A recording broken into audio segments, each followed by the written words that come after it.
This is how I believe you can fix the top 3 continuity and plot problems of The Last Jedi from a basic editing perspective, focusing on lore continuity and story logic. This is before production even begins though, so someone would have to look at the script and start hashing this stuff out.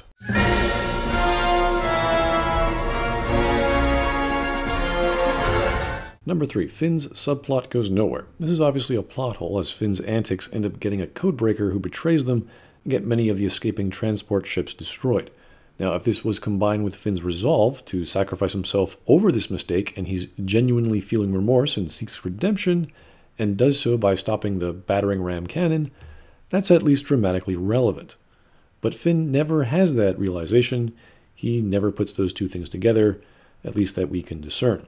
I'm sure he can have a heroic moment in his head, but that's just him being heroic for no reason. We don't know why. Additionally, Finn can't even be heroic as a result of Rose stopping him. It also seemed like the hole made by the Ken didn't instantly kill everyone, making the whole event a MacGuffin, as the rebels managed to escape anyway.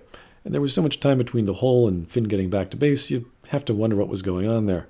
So the best result is to cut this whole subplot of getting to Canto Bight entirely. Finn wakes up later and escapes the planet with everyone. This also means no scene with Phasma and Rose.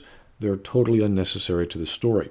This is the hard reality of editing, and it should have happened before production even started. I'm not saying this is the best solution, but it's the simplest.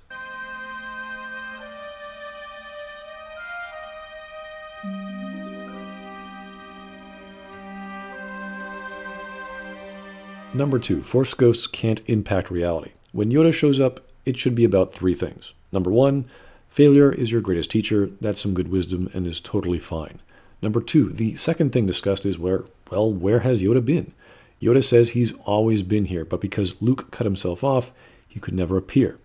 Suddenly, the other Force ghosts of his past, Ben, Anakin, and a whole host of others, pop in as well from the prequels, showing that all the past Jedi are looking to Luke, who is now the Last Jedi, and give him the confidence and acceptance of what he must now do. This is going to be a rather epic scene, a tipping point of sorts for Luke to be completely humbled as all the Jedi Masters appear in front of him.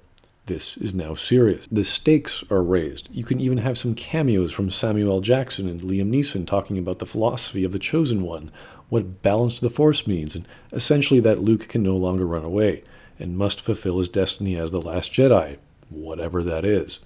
And number 3, and most importantly, Yoda doesn't destroy the books or the tree. He doesn't call lightning down. He simply tells Luke the Force is in all of us and cannot be found in old books.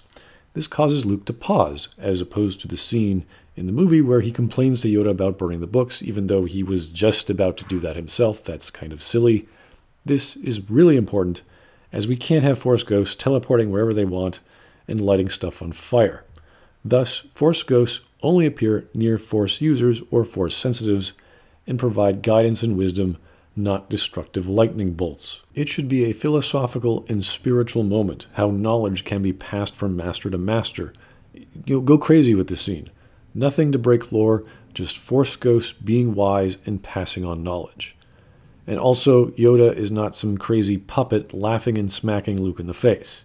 He's just a ghost passing on wisdom.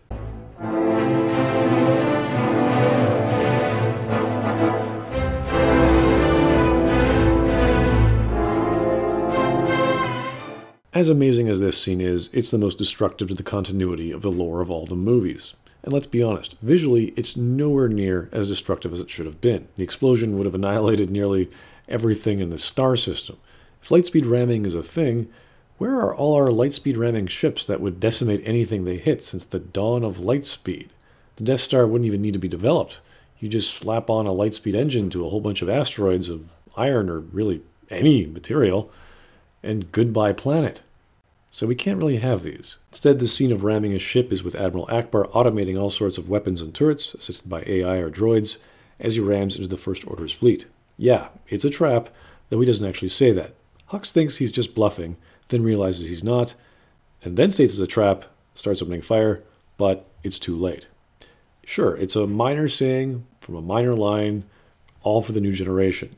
It causes just as much destruction, and gives Akbar the heroic end he deserves. Which also means getting rid of Admiral Holdo She's an unnecessary character. So, those are the top 3 continuity errors I saw within The Force Awakens. There are obviously more holes and other problems that are minor, but those are the big ones that I noticed. Stay tuned for my complete fan fiction rewrite of The Last Jedi in my next video.